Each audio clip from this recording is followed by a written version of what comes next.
Hello दोस्तों, चलिए फिर आज की कहानी को शुरू कर लेते हैं। इससे पहले जो लोग पहली बार चैनल पर आए हैं, चैनल को सब्सक्राइब कर लें और कहानी थोड़ी सी अच्छी पसंद आए तो लाइक ज़रूर कर दीजिएगा। तो चलिए फिर कहानी को शुरू कर लेते हैं। शादी को 1 महीना हो गया है और मेरे पति ने अभी तक मुझे छुआ नहीं था। वह रात होते ही वॉशरूम में चला जाता और 3-4 घंटे बाद वापस आता। बाहर आते ही वह कहता, मज़ा आ गया, सारी कसरत पूरी हो गई। वह हर रात इसी तरह वॉशरूम में चला जाता और मैं बाहर उसका इंतज़ार करते करते सो जाती। एक दिन यह राज जानने के लिए मैं वॉशरूम के रोशनदान से जाकर देखा तो मेरे होश ही उड़ गए, क्योंकि मेरा पति तो वहाँ। मेरा नाम मन्नत है। मेरी चाची ने मुझे बताया था कि मेरे पापा ने मेरा नाम मन्नत क्यों रखा है। मेरे पापा की शादी के बाद कई सालों तक उनको कोई बच्चा नहीं हुआ था। मेरे माँ पापा ने मुझे पाने के लिए दिन रात भगवान से प्रार्थनाएं की थी। उन्होंने कोई मंदिर, कोई गुरुद्वारा नहीं छोड़ा जहाँ वे मेरे लिए प्रार्थना करने ना गए हों। वह मानते थे कि मैं उनको उनकी प्रार्थना के फलस्वरूप ही मिली थी, इसलिए उन्होंने बड़े प्यार से मेरा नाम मन्नत रखा था। लेकिन उन्हें कहाँ पता था कि जिस औलाद को पाने के लिए इतनी मन्नत मांग रहे हैं, एक दिन इस औलाद को इस दुनिया में अकेला छोड़कर चले जाएंगे। अगर उनको यह पता होता तो वह कभी भी मुझे पाने के लिए भगवान से प्रार्थना नहीं करते। मुझे पाने के लिए उन्होंने जो भी मन्नत मांगी थी वह सभी पूरी हो चुकी थी। सिर्फ एक रह गई थी कि वह मुझे माता वैष्णो के दर्शन करने ले जाएंगे, क्योंकि वहाँ जाने के लिए मैं बहुत छोटी थी। लेकिन बचपन से जब कभी मेरी तबीयत ज़्यादा खराब होती तो मेरी माँ के दिल में एक डर पैदा हो जाता कि अभी भी एक मन्नत अधूरी है, इसलिए शायद मेरी तबीयत खराब हो रही है। जब मैं 8 साल की हुई तब मेरे माँ पापा वह मन्नत पूरी करने के लिए मुझे वैष्णो माता के मंदिर लेकर जा रहे थे। इससे पहले कि हम मंदिर पहुँचते, बीच में ही हमारी गाड़ी का बहुत बड़ा एक्सीडेंट हो गया, जिसमें मेरे पापा की और माँ की मौके पर ही मौत हो गई। लेकिन मुझे सिर्फ बाहरी चोट लगने की वजह से मेरी जान बच गई थी। लोग यह देखकर हैरान रह गए थे कि इतना बड़ा एक्सीडेंट हो गया, फिर भी मैं कैसे बच गई। डॉक्टर और वहाँ मौजूद लोग कहने लगे, यह तो चमत्कार हो गया। तो कोई कहता कि जाको राखे साइयाँ मार सके ना कोई। और कुछ लोग तो मुझे देखकर अफसोस भी कर रहे थे कि अब इस बगैर माँ बाप की बच्ची का क्या होगा और कौन इसकी परवरिश करेगा। मेरे पापा के रिश्तेदारों में भी कोई मुझे अपने साथ रखने के लिए तैयार नहीं था। वह लोग तो इस तरह से दोबारा अफसोस करने भी नहीं आए थे कि कहीं यह बच्ची हमें पालनी ना पड़ जाए। फिर मेरे पापा के दोस्त, जिन्हें मैं चाचा बुलाती थी, वह मुझे साथ ले गए और मैं उनके साथ रहने लगी। चाचा चाची मुझे बहुत प्यार करते थे। उनको एक बेटी की चाहत थी, लेकिन भगवान ने उन्हें अपने आशीर्वाद के रूप में एक बेटा दिया था। मेरे जाने से चाचा चाची बहुत खुश रहा करते थे। चाची तो मुझे कहती थी कि शायद भगवान ने हमें बेटी इसलिए नहीं दी ताकि हम तुमसे ढेर सारा प्यार कर सकें। चाचा चाची मुझे अपने बेटे से भी ज़्यादा प्यार करते थे।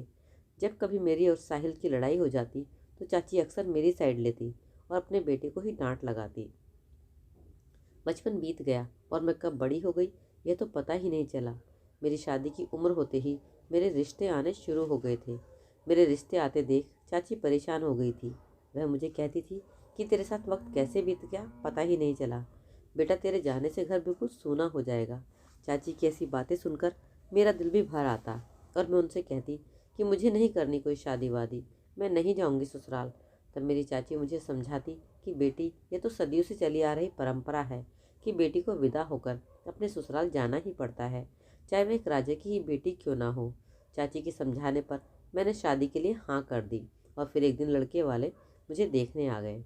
मेरा रिश्ता मेरी चाची के मायके वालों का बताया हुआ था, इसलिए चाची को थोड़ी तसल्ली हुई थी कि मेरी शादी के बाद की ज़िंदगी अच्छी होगी।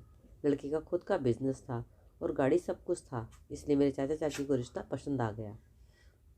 जब मैंने लड़के को देखा तो वह दिखने में बहुत हैंडसम था, इसलिए मैं भी खुश हो गई और मैंने इस रिश्ते के लिए हाँ कह दी। मेरे चाचा चाची तो बहुत धूमधाम से मेरी शादी करना चाहते थे, लेकिन लड़के वालों को जल्दी थी, इसलिए मेरी शादी जल्दी ही कर दी। वक्त की कमी होते हुए चाचा चाची ने मेरी शादी में कोई कसर बाकी नहीं रखी थी। शादी करके जब मैं अपने ससुराल पहुंची तो मेरी शादी की पहली रात बिल्कुल वैसी नहीं थी जैसी सारी दुल्हनों की होती है। हर लड़की की तरह मैंने भी अपनी शादी को लेकर बहुत सपने देखे थे, लेकिन वह सारे सपने मुझे पहले ही रात में चकनाचूर होते नजर आ गए थे। मुझे तो पहली ही रात में कुछ नॉर्मल नहीं लग रहा था। जिस लड़की के पति ने शादी की पहली रात उसके साथ बिताने की बजाय वॉशरूम में गुजारी हो, तो भला उस लड़की का दिमागी हालत कैसी होगी। शर्म के मारे मैं तो अपने पति से सवाल भी नहीं कर सकती थी। मैं नई नवेली दुल्हन थी, भला कैसे उनसे बात कहती कि उन्होंने ऐसा क्यों किया। फिर मैंने सोचा कि मैं तो शादी की थकान की वजह से सो गई थी। लेकिन हो सकता है कि वह भी आकर सो गए हों, सुबह दोबारा से वॉशरूम में गए हों। यही सोचकर मैं खुद को तसल्ली दी थी, लेकिन मेरी ये तसल्ली किसी काम ना आई। अब तो मेरा पति हर रोज़ इस तरह की अजीबोगरीब काम करने लगा। देखते ही देखते मेरी शादी को 1 महीना पूरा हो गया और मेरी सास ने पोते की रट लगानी शुरू कर दी थी। मेरी सास को तो पता भी नहीं था कि 1 महीने में उनके बेटे ने मुझसे किसी तरह का कोई संबंध बनाया ही नहीं था। उनका बेटा तो न जाने किन कामों में बिजी रहता था और शर्म के मारे किसी से मैं यह बात कह भी नहीं सकती थी। मुझे बहुत रोना आ रहा था। तब मुझे मेरी चाची की कही बात याद आ गई। मेरी चाची ने मुझे विदा करते वक्त कहा था कि बेटा देख, रिश्ता भले ही मेरे मायके वालों ने बताया हुआ है, लेकिन फिर भी तुम्हें कभी भी कोई भी तकलीफ हो तो तुम कभी भी यहाँ आ सकती हो। जब तक तेरे चाचा चाची जिंदा हैं तुम्हें कोई भी तकलीफ नहीं होने देंगे। अगले ही दिन मैं चाचा चाची से मिलने चली आई। वहाँ पहुँची तो देखा कि चाची की तबीयत बिल्कुल भी ठीक नहीं थी। माँ पापा के जाने के बाद मेरे चाचा चाची ने सिर्फ जगह ही नहीं दी, बल्कि माँ बाप से बढ़कर प्यार भी दिया था। मैं अपना दुख बताकर उन्हें परेशान नहीं करना चाहती थी, इसलिए अपने दुख को दिल में ही दबाकर वापस अपने ससुराल चली आई। वहाँ पहुँचकर जब मैं अलमारी में कपड़े सेट कर रही थी कि तभी एकदम से मेरे कमरे का दरवाज़ा खुला। मैं तो आने वाले इंसान की तरफ देखना भी नहीं चाहती थी, क्योंकि मैं समझ चुकी थी कि कौन आया होगा। इसलिए खामोशी से अपने काम में बिजी रही और सोचने लगी कि मैंने तो कभी सोचा भी नहीं था कि एक छोटी सी फिटकरी मेरे जीवन के दुख का सबसे बड़ा कारण बन जाएगी। मेरा पति हर रोज़ एक फिटकरी लेकर आ रहा था और उसे इस तरह से संभाल कर रखता जैसे कि वह कोई ख़जाना हो। हर 10 मिनट बाद में फिटकरी को आकर देखता कि कहीं ख़राब तो नहीं हो गई, क्या कहीं कोई फिटकरी को चोरी करके तो नहीं ले गया था, या कोई चीज़ फिटकरी के ऊपर तो नहीं गिर गई। बार बार फिटकरी की जगह बदलता था। कभी उसे अलमारी में रखता तो कभी संभाल कर डोर के अंदर रखता, कभी उसे बेड के नीचे संभाल कर रखता तो कभी किचन के कैबिनेट में छुपा कर रखता। मैं सोच सोच के पागल हो रही थी कि आखिर फिटकरी में ऐसा क्या था जिसकी मेरे पति को इतनी ज़रूरत थी। शादी की पहली रात जब मैं दुल्हन बनकर इस घर में आई थी, तब भी मेरे पति के हाथ में वही फिटकरी थी। मुझसे थोड़ी बातें करने के बाद फिटकरी को लेकर वॉशरूम में चला गया और ऐसा लगा मानो पूरी रात उसने वॉशरूम में ही गुजारी हो और मैं उसका इंतज़ार करते हुए सो गई। सुबह मेरी आँख खुली तो वह मुझे बिस्तर पर नज़र नहीं आया था। मैं सोच में पड़ गई कि क्या वह सारी रात वॉशरूम में ही था, और मैं परेशान होकर बैठ गई। मैंने देखा कि जब वह वॉशरूम से निकला तब भी उसके हाथ में वही रैपर था जिसके अंदर फिटकरी थी। मेरा पति हर रात बहुत देर तक फिटकरी के साथ वॉशरूम में बंद रहता और बाद में आकर बोलता सारी कसर पूरी हो गई, और मैं शर्मिंदा हो जाती कि कैसी कसर पूरी हो गई। मेरी शादी को 1 महीना पूरा हो गया था और ये फिटकरी थी जो ख़त्म होने का नाम ही नहीं ले रही थी। जब भी मैं वॉशरूम जाता तब भी फिटकरी इसके हाथ में ही होती थी। वॉशरूम में से पानी गिरने की आवाज़ आती और वह जितना ज़्यादा वक्त वॉशरूम में लगाता उतनी ही ज़्यादा खुश होकर बाहर निकलता। मैं तो ऐसी अजीब सी उलझन में फंस गई थी कि किसी से कुछ कह भी नहीं सकती थी। यह राज जानने के लिए आज मैंने वॉशरूम की खिड़की से देखा तो मुझे चक्कर ही आ गए, क्योंकि मेरा पति उस फिटकरी से काम ही ऐसा कर रहा था। हमेशा की तरह आज भी मेरा पति कमरे में आते ही फिटकरी उठाकर वॉशरूम में चला गया। मुझे ऐसा लगता था कि मेरा पति कमरे में आता ही इसलिए था कि फिटकरी के साथ वॉशरूम में बंद हो जाए। मेरा अस्तित्व तो उसके लिए कुछ मायने ही नहीं रखता था। मैं तो उसे नज़र ही नहीं आती थी और उसे अपनी दुल्हन से ज़्यादा फिटकरी से मोहब्बत थी। कभी तो सोचती थी कि चुप रहूं और इसी को अपनी किस्मत समझकर अपना नसीब के साथ समझौता कर लूं। फिर अगले ही पल ख्याल आता कि मैं चुप क्यों रहूं, चिल्लाकर अपने पति का सच दुनिया को क्यों ना बताऊं। मगर ऐसा मैं सिर्फ ख्यालों में ही कर सकती थी। हकीकत में मुझे परेशान होने के अलावा और कुछ आता ही नहीं था। अब मैंने खुद को घर के कामों में व्यस्त कर दिया। अब मेरा काम सारा दिन किचन में खाना बनाना, बर्तन धोना और घर की सफाई करना ही रह गया था। फिर मैंने सोचा कि इस तरह से तो ज़िंदगी नहीं कटेगी, मुझे अपने पति से बात करनी होगी। एक दिन मैंने दबे दबे शब्दों में उनको बता दिया कि उनकी माँ को पोते की ख्वाहिश है। मेरी बात सुनकर तो जैसे मेरे पति को करंट ही लग गया। उन्होंने जल्दी से कहा कि ऐसा मुमकिन नहीं है। इतना कहकर वे कमरे से बाहर चले गए और मैं अपना सिर पकड़कर बैठ गई। मुझे पहले तो यकीन होने वाला था कि मेरा पति नामर्द है, इसलिए फिटकरी का बहाना बनाकर हर रात वॉशरूम में चला जाता है और फिर मेरे सोने का इंतज़ार करता है। जब मैं सो जाती हूँ तब वह बाहर निकल जाता है, वरना कोई मर्द अपनी नई नवेली दुल्हन को अकेला छोड़कर क्यों सारी रात खुद को वॉशरूम में बंद रखेगा। मैंने सोचा अब तो मैं अपने पति के राज से पर्दा हटाकर ही रहूंगी और सच्चाई जानकर ही दम लूँगी। फिर एक रात मैंने सोचा कि मैं सोने का नाटक करती हूँ और देखती हूँ कि मेरा पति रात में क्या करता है। आज रात मैंने अपने पति से कहा कि मुझे नींद आ रही है और मेरे सिर में दर्द भी है, तो मुझे जगाने की कोशिश ना करें। मेरी बात सुनकर तो मेरे पति के चेहरे पर ऐसी चमक आ गई जैसे कि वह इसी इंतज़ार में हो कि कब मैं सो जाऊं। उन्होंने मुझसे कहा कि हाँ ठीक है, तुम सो जाओ, मैं तुम्हें बिल्कुल भी डिस्टर्ब नहीं करूँगा। उसने कमरे की बत्ती बुझा दी और कमरे से बाहर निकल गया। यह सच था कि मुझे नींद बहुत जल्दी ही आ जाती थी, क्योंकि मैं सारा दिन काम करती रहती थी और थकान के मारे जब बिस्तर पर सोने के लिए लेटती तो मुझे तुरंत ही नींद आ जाती। मैं बहुत कोशिश करती रही कि मैं जागती रहूं, लेकिन ऐसा नहीं हो पाता था और मैं सो जाती थी। इसलिए आज मैंने अपनी नींद दिन में ही पूरी कर ली थी। आज दिन में जब मेरा पति घर पर नहीं था तो मैंने अपनी सास से कहा कि मेरे सिर में दर्द हो रहा है और मैं सोना चाहती हूँ। मेरी सास को लगा शायद मैं उम्मीद से हूँ, इसलिए उन्होंने मुझसे कहा ठीक है, तुम सो जाओ। और मैं भी जी भर के सोई थी ताकि मैं रात में जाग सकूँ। तकरीबन 2 घंटे के इंतज़ार के बाद मेरा पति कमरे में दाखिल हुआ और मैं सोने का नाटक करने लगी। मैंने देखा कि वह फिटकरी लेकर वॉशरूम की तरफ जा रहा था और जब उसने वॉशरूम का दरवाज़ा बंद किया तो मैं तुरंत उठकर बैठ गई। मुझे तो यह डर भी बिल्कुल नहीं था कि वह बाहर आ जाएगा, क्योंकि मुझे पता था कि अब वह काफ़ी देर तक बाहर आने वाला नहीं था। मैं चोरों की तरह घर के पिछले हिस्से की तरफ चली गई, जहाँ तक वह वॉशरूम की खिड़की थी, लेकिन वह थोड़ी ऊंचाई पर थी और मैं वहाँ तक नहीं पहुँच पाती। फिर से मैं कमरे में आ गई और एक वहाँ से छोटा सा टेबल उठाकर बाहर आ गई। उस वक्त रात के 2 बज रहे थे और घर वाले सो चुके थे, इसलिए किसी की भी नज़र मुझ पर पड़ नहीं सकती थी। मगर फिर भी मुझे बहुत डर लग रहा था और डर के मारे मेरे पैर कांप रहे थे। मैं टेबल उठाकर खिड़की के करीब आई और टेबल पर चढ़कर देखने लगी कि आखिर मेरा पति इतनी देर तक वॉशरूम में करता क्या है। अपने पैरों की कपकपाहट की वजह से मुझे ऐसा लग रहा था कि मैं खुद पर काबू नहीं रख पाऊंगी और गिर जाऊंगी। लेकिन फिर मैं अपने अंदर हिम्मत पैदा की और टेबल के ऊपर चढ़ गई। लेकिन जैसे ही मैंने खिड़की के अंदर झांक कर देखा तो अंदर का मंजर देखकर मेरी आंखों के सामने अंधेरा ही छाने लगा और मैं टेबल से गिरते गिरते बची। भगवान, ये मेरा पति कैसा काम कर रहा था फिटकरी के साथ? इसका दिमाग तो ठीक है ना? मैंने बहुत मुश्किल से खुद को संभाला और वापस कमरे में आ गई। मेरी आंखों से आंसू गिरने लगे और मैं बिस्तर में छुपकर रोने लगी। आज मेरे पति की असलियत मेरे सामने आ गई थी कि क्यों आज तक मेरा पति मेरे करीब नहीं आया। मैं समझ गई थी कि यही वजह थी जिसकी वजह से मेरा पति अब तक मुझसे दूर रहता था। और मैं यह भी जान गई थी कि मेरी सास और बाकी घरवाले भी मेरे पति से अनजान थे। असल में सभी घरवाले अपने ही कामों में उलझे हुए थे और किसी को भी फुर्सत ही नहीं थी कि वे किसी की ज़िंदगी में झांक कर देखें कि वह क्या क्या कर रहा है। शायद यही वजह थी कि मेरे पति पर किसी की नज़र ही नहीं गई और शादी करना अपना फ़र्ज समझा और शादी कर मेरी ज़िंदगी बर्बाद कर दी।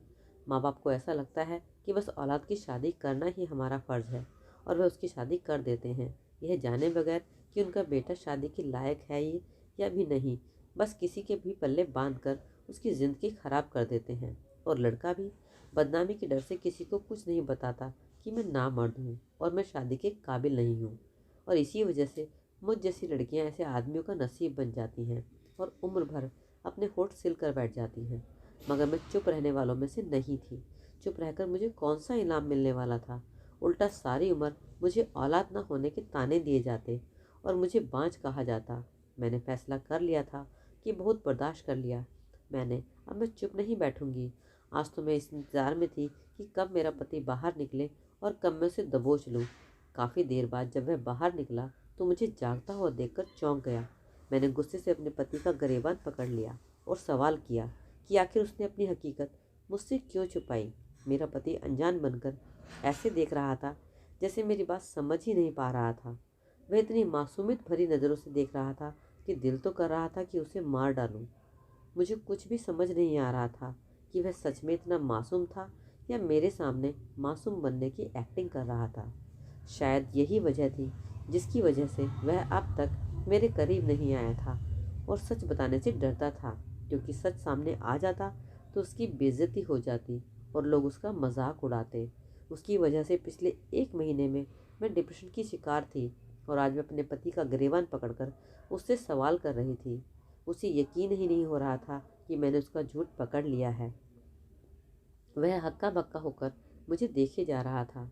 मेरे पति ने मुझे कोई जवाब नहीं दिया तो मैंने अपना सामान बांधा और वहाँ से जाने लगी।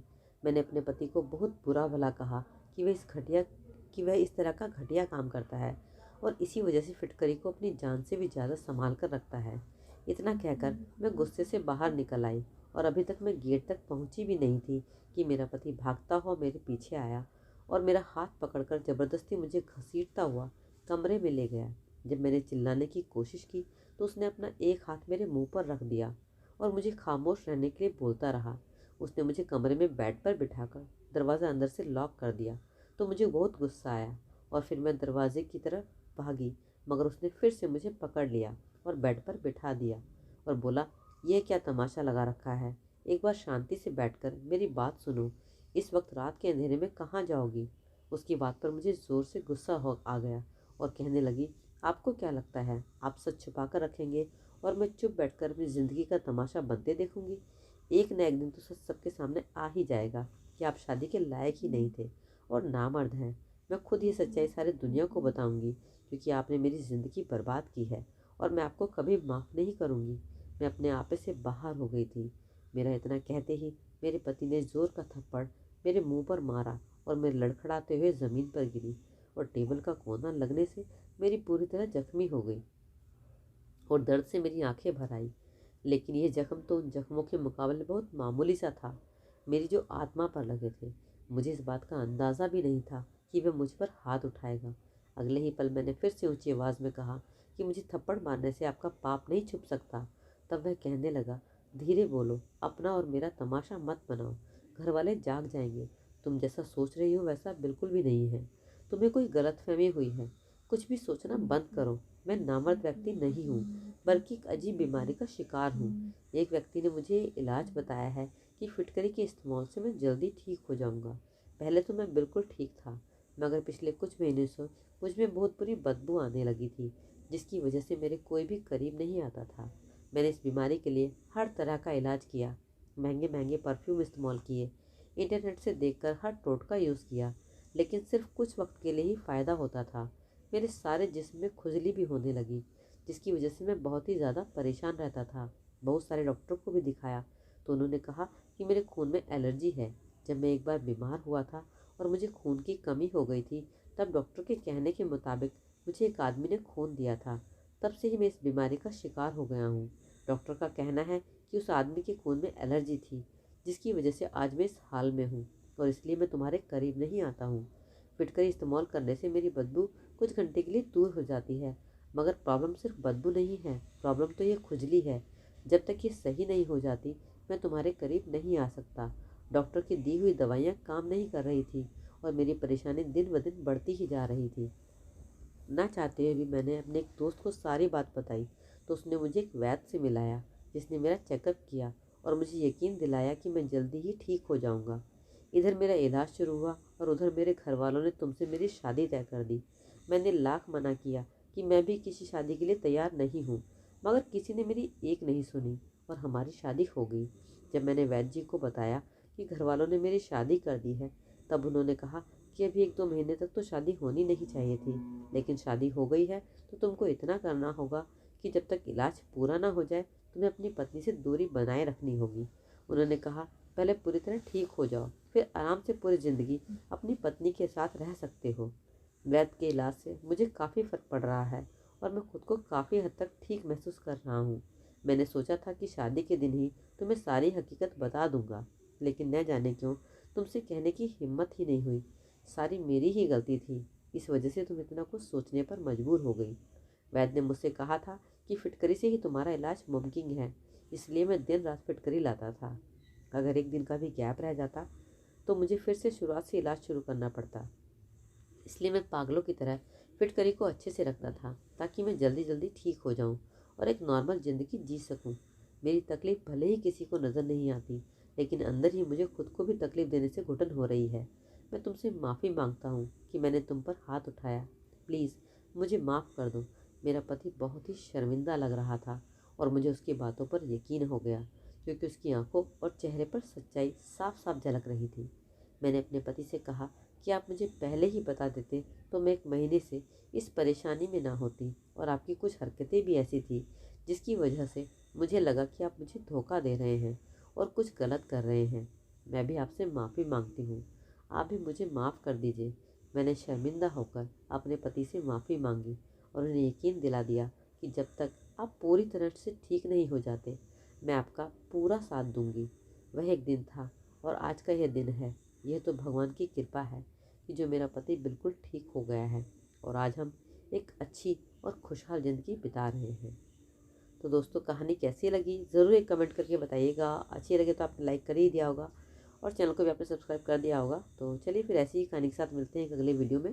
तब तक के लिए अपना ख्याल रखें। Take care, bye bye.